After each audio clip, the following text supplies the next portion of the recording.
Audio 9.4, Preparation of a School Timetable, Principles, Types and Constraints. Situation 46. What are the key timetable constraints that a principal must consider when planning the schedule for the foundational stage ages 3 to 8 years as per the NCFFS 2022 guidelines? When planning is a timetable, when planning a timetable for the foundational stage, a principal must prioritize developmentally appropriate practices over traditional rigid schedules.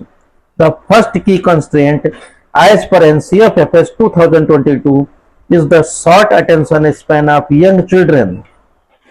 This means that prolonged periods of passive seat work must be avoided. The timetable must be built around short 15 to 20-minute blocks of focused activity, followed by a change in engagement.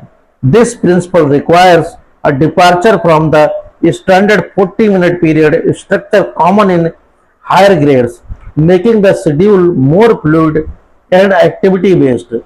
The second critical constraint is the need for a balance between teacher guided activities and free exploratory play. The timetable must explicitly allocate time for both. This includes structured time for literacy and numeracy games led by the teacher, as well as significant time for free play where children can choose from various learning corners. Example criteria: block play, art, sand water play. The schedule must also incorporate frequent movement, breaks, and transition activities like rimmage and songs, recognizing that physical activity is integral to cognitive development and focus in this age group. Situation 47. The role of the academic coordinator or HM is critical in finalizing the timetable. Number A. What is their role in ensuring the timetable is ready on the first day of the session? Number B. How do they mediate potential conflicts among teachers regarding workload? Number C. Why is their technical skill in drafting the timetable so important? The academic coordinator or HM is the architect of the school's daily operations. Number A. Their role is to start the timetable process well before the new session begins. They must proactively collect all necessary data, teacher lists, subject allocations, student numbers, and prepare a draft. They ensure this draft is circulated, feedback is incorporated, and the final version is approved by the principal and ready for distribution on the last day of the old session or at the latest on the morning of the first day. This proactive management prevents first day chaos and sets a professional tone. Number B. They act as the first line of mediation for conflicts.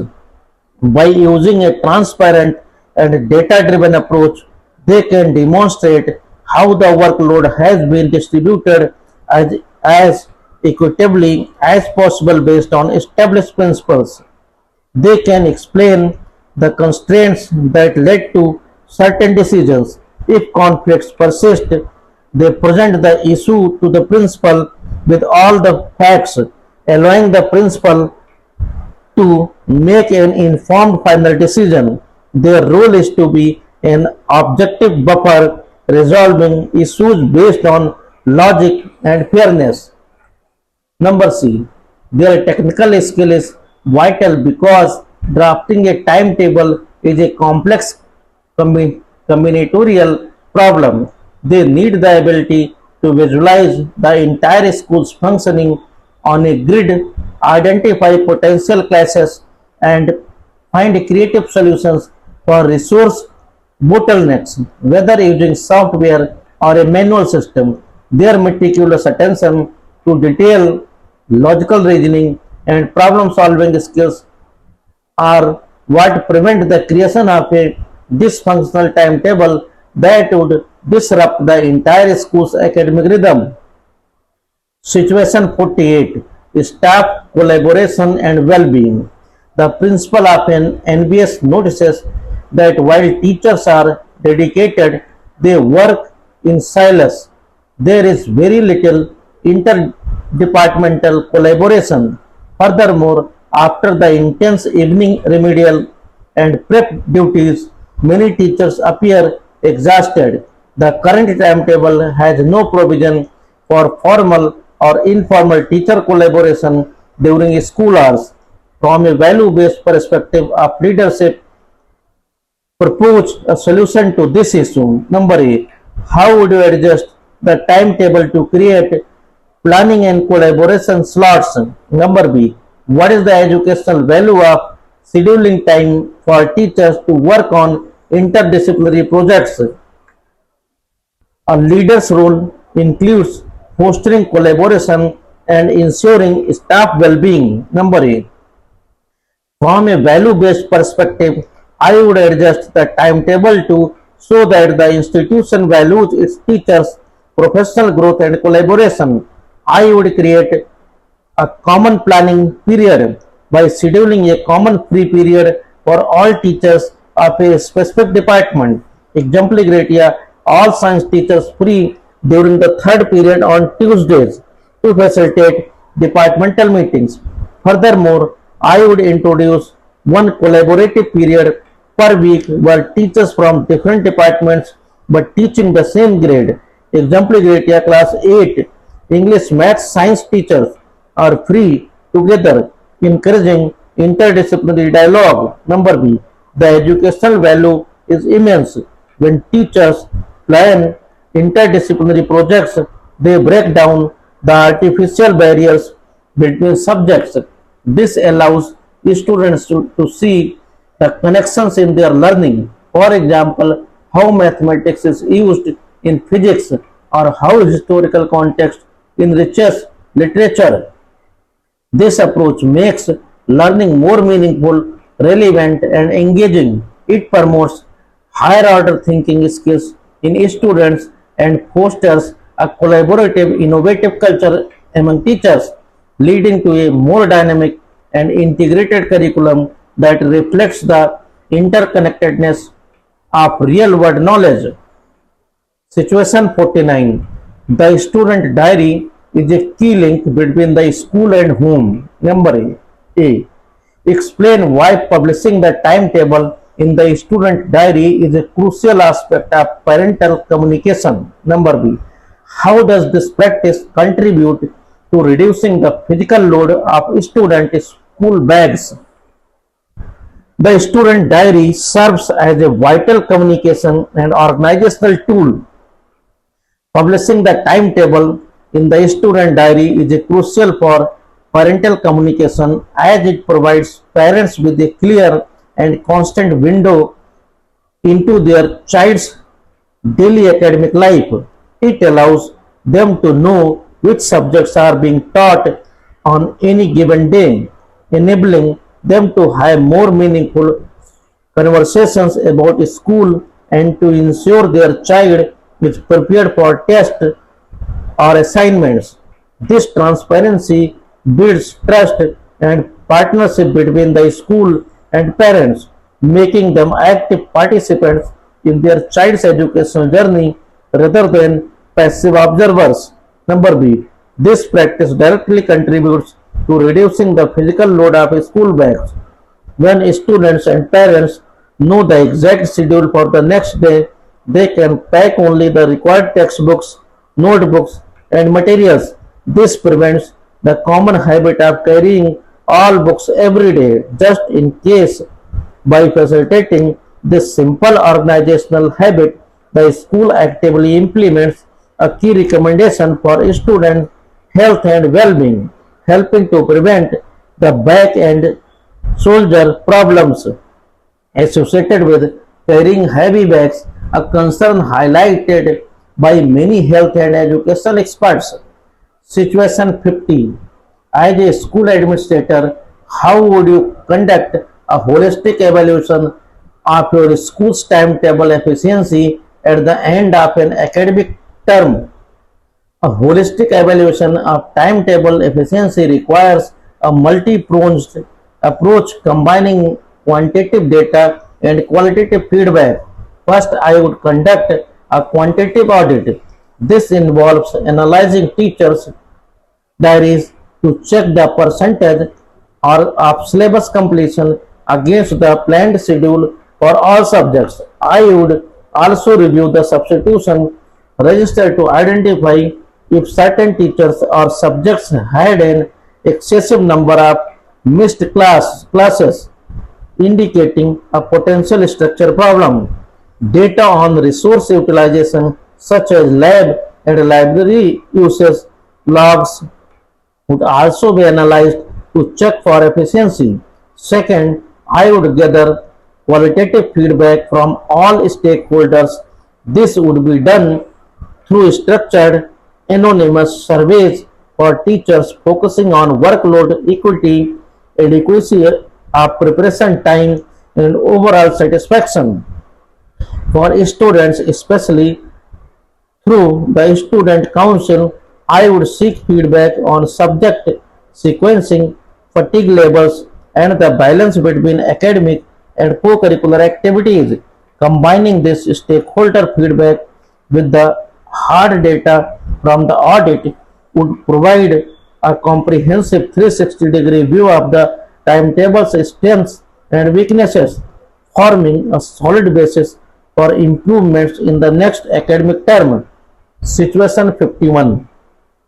The teacher's personal schedule. A newly recruited teacher is given her personal timetable. It shows her teaching periods, but she is confused about her other responsibilities. She doesn't know when she is expected to do substitution work, what her free periods are for, or when she can find time to collaborate with her department colleagues. The timetable document itself only lists the class, section, and subject for each period she is assigned to teach. Explain what essential components are missing from this teacher's timetable and why their inclusion is vital for the teacher's effective functioning. The teacher's timetable is critically incomplete. The first missing component is the explicit marking of free periods or preparation periods. These are not empty slots but are essential for a teacher's professional work, including lesson planning, correcting assignments, and preparing teaching aids. Without these being clearly indicated, the teacher cannot effectively manage her non-teaching workload. The second missing element is the allocation of substitution duties. A well-prepared timetable includes a roster for substitution so teachers know in advance when they might be called upon, allowing for better personal planning. The inclusion of these components is vital for effective functioning. Clearly defined preparation periods empower the teacher to deliver high quality instruction and manage her time professionally. Knowing substitution duties in advance promotes fairness and predictability.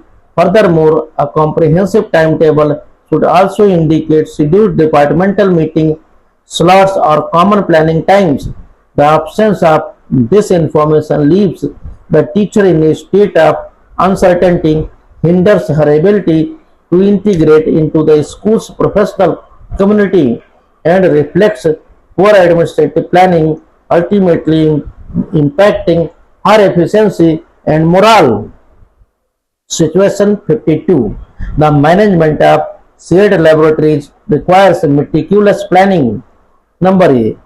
Propose a strategy for creating a laboratory timetable in a school with more sections than available lab slots. Number B. How does this strategy ensure both curriculum compliance and optimal resource use? Managing oversubscribed laboratories requires innovative scheduling. Number A. The most effective strategy is to implement a split batch and rotation system for a class of 40 students where the lab capacity is only 20. The class would be divided into two batches, A and B, for their assigned practical period. Batch A would go to the lab for hands-on experiments. Simultaneously, batch B would remain in the classroom with a subject teacher to work on a related theory assignment. Simulation or pre-lab preparation. In the following week's practical period, the batches would rotate. This immediately doubles the lab's effective capacity. Number B. This strategy ensures curriculum compliance by guaranteeing that every student receives the mandated hands-on lab experience, albeit on a bi-weekly rotational basis.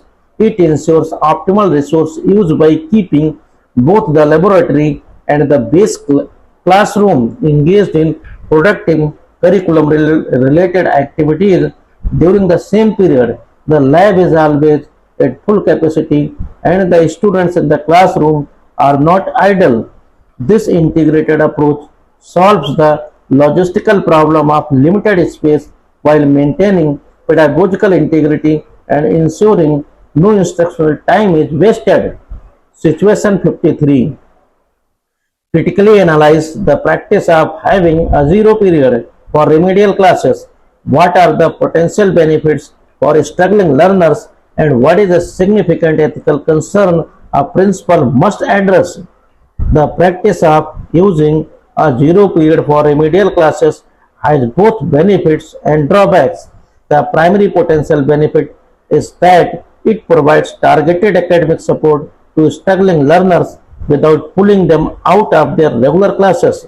This extra time focused on reinforcing foundational concepts can be crucial for helping these students catch up with their peers, building confidence, and prevent learning gaps from widening. It allows for small group instruction, which is often more effective than whole class teaching for addressing a specific difficulties, thus promoting equity in learning outcomes. However, a significant ethical concern is the issue of equity and student well-being. The zero period often requires students to come to school earlier than their peers. This can be a major disadvantage for students who live far away, rely on public or shared transport, or have responsibilities at home in the morning. It effectively penalizes students based on their logistical or socio-economic circumstances. A principal must address whether making remedial help conditional on a student's ability to arrive early is fair and consider alternative, more inclusive models for providing support during regular school hours. Situation 54. You are the principal of a Navodaya Vidyalaya. The daily timetable includes academic hours 8 am to 1:30 pm, lunch and rest 1:30 pm to 3:30 pm, remedial classes 3:30 pm to 4:30 pm, games 4:30 pm to 5:30 pm, and supervised evening prep self-study 6:30 pm to 8:30 pm. A student council report indicates high levels of fatigue and a feeling of being perpetually busy. Analyze this 24-hour timetable from a student well-being perspective. Number A. Identify two potential stress points in this schedule. Number B.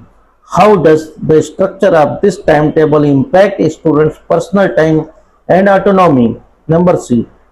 Propose one specific actionable change to the timetable to improve student well-being.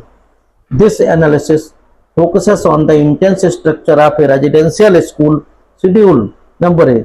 The first potential stress point is the lack of a significant unstructured break between the end of academic classes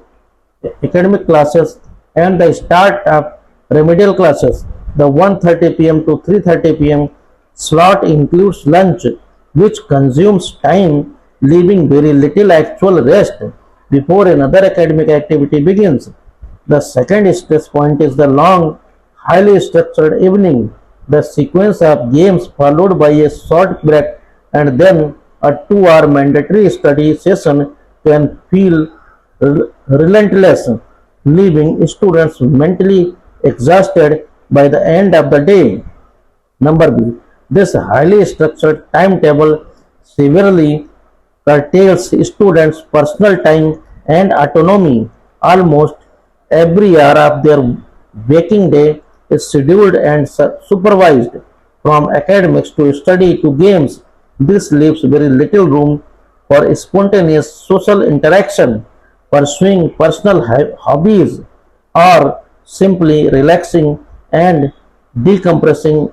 This lack of unstructured downtime is a major contributor to the feeling of being perpetually busy and can stifle the development of self-management skills and creativity that flourish during free time. Number C. One actionable change would be to introduce a hobby and a recreation hour from 3:30 p.m. to 4:30 p.m., replacing the mandatory remedial slot. Remedial classes could be integrated into the evening prep time for those who need it. This new hour would be semi-structured where students choose from a range of activities like music, art, reading club, or simply free play. This provides a necessary mental break, fosters creativity, and gives students a sense of choice, directly addressing the issues of fatigue and lack of autonomy. Situation 55. Digital tools are increasingly used for timetable creation. Number A. Compare the process of handling constraints in a manual timetable drafting process versus using automated software. Number B. Which method is more efficient in identifying classes and why? The handling of constraints and classes differs significantly between manual and automated methods. Number A. In a manual process, an administrator handles constraints sequentially and visually. They might use a large grid and physical tokens or pencils to place the most rigid constraints like part-time teacher availability or lab bookings. First, they must mentally keep track of all other rules such as teacher workload and subject variety while filling the remaining slots. In contrast, automated software handles constraints through constraints programming. The administrator inputs all the rules and constraints into the system at the beginning. The software's algorithm then processes all these variables simultaneously to find a valid solution. Number B. Automated software is vastly more efficient in identifying classes. In the manual method, identifying a class exemplarity a teacher assigned to two classes at once relies on the administrator's vigilance and memory, making it prone to human error, especially in a large school. The software, however, has class detection built into its core logic. It is programmed to never produce a schedule with a hard class as it would violate the fundamental rules given to it. It can check thousands of possibilities per second, ensuring a 100% class-free result, a level of efficiency and accuracy impossible to achieve manually. Situation 56. A school is facing a double constraint, a high teacher-pupil ratio due to teacher shortages and administrative constraint, and a limited number of classrooms and infrastructure constraint. The principal needs to create a workable timetable for the upcoming session without cancelling classes. Based on this scenario, synthesize a solution that addresses both constraints. Number A. How can the concept of combined classes be used to manage the teacher shortage? Number B. How can floating teachers be used to manage the classroom shortage?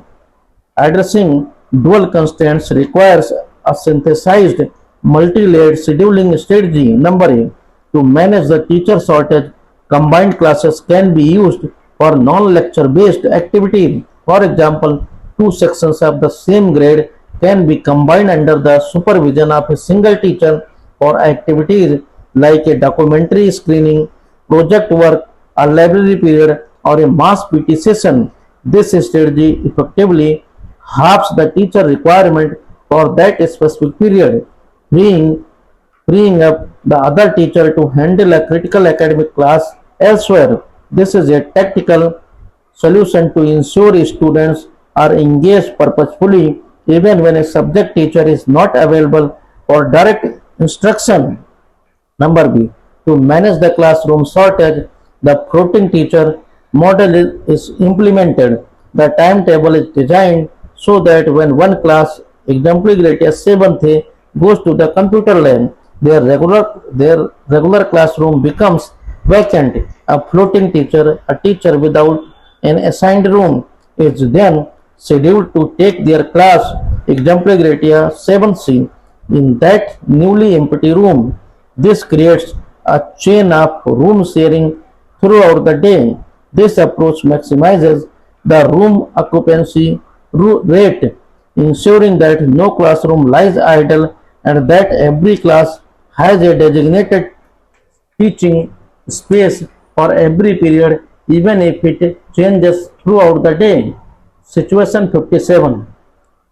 Examination schedules require careful planning to be fair and effective. Number A. Explain the importance of coordinating internal assessment deadlines within the overall assessment schedule. Number B. What is submission pile up and how can a well planned schedule prevent it? Number C. How can the timetable provide for revision time before final examinations?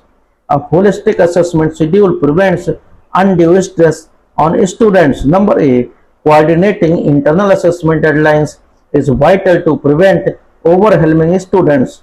If multiple teachers assign projects or assignments due in the same week, students face immense pressure, leading to rest, poor quality work, and high stress levels. An academic coordinator must create a master schedule for internal assessments, spacing out the submission deadlines for different subjects across the term. This ensures a manageable and steady workload for students. Number B. Submission pile-up is the situation where students are required to submit multiple major assignments, projects, or prepare for several unit tests within a very short time frame, typically a single week. A well-planned schedule prevents this by having the head of departments or an academic committee map out and deconflict the submission dates for all subjects at the beginning of the term. This ensures that deadlines are staggered, giving students adequate time to focus on one major task at a time. Number C. The timetable can provide for revision time by being formally amended in the weeks preceding final exams. For instance, for 2 to 3 weeks, the schedule can be changed to allocate more periods to core subjects. Periods for non-exam subjects can be converted into supervised self-study or doubt-clearing sessions. During this phase, teachers focus on solving past papers and reinforcing concepts rather than teaching new material, ensuring a structured and comprehensive revision process. Situation 58. Explain why the master timetable is considered the principal's most essential tool for monitoring and why it is crucial for identifying classes. The master timetable is the principal's most essential monitoring tool because it provides a single comprehensive overview of the entire school's operations at any given moment. It is a synoptic chart that displays the location and activity of every teacher and every class section. Simultaneously, this God's eye view allows the principal to understand the academic pulse of the institution without leaving their office.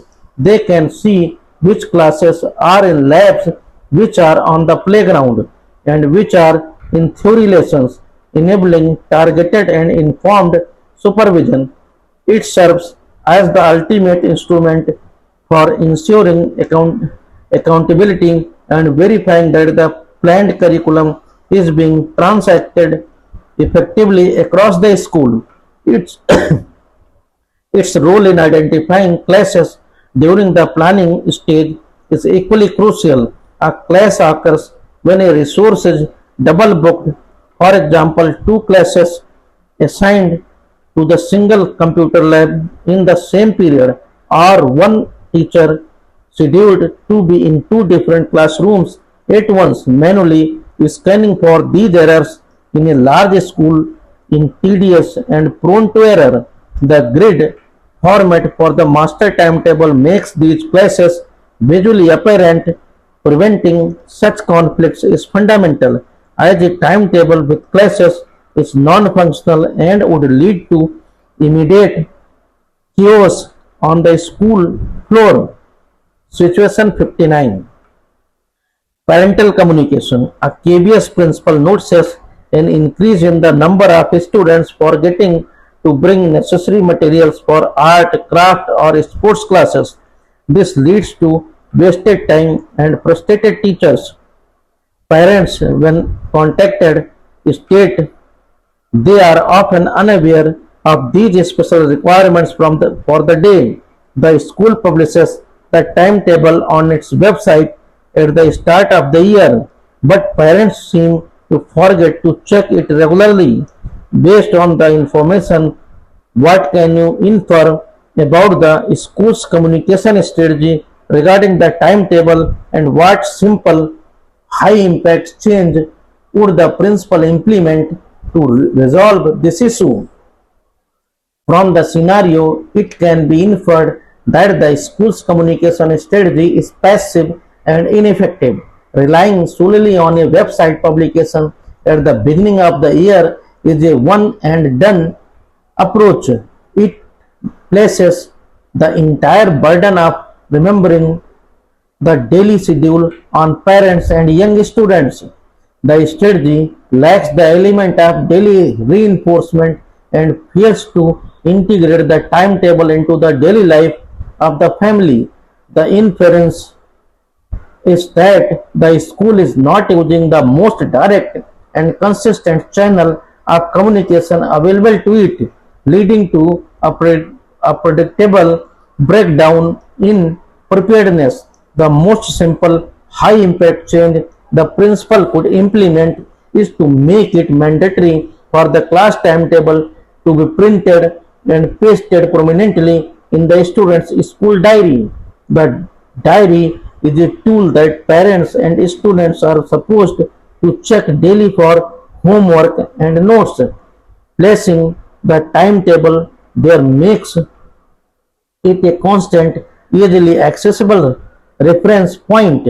This single action shifts the information from a distant website to the student's immediate position, empowering parents to help their child pack their bag correctly each evening, thus resolving the issue of forgotten materials effectively and immediately.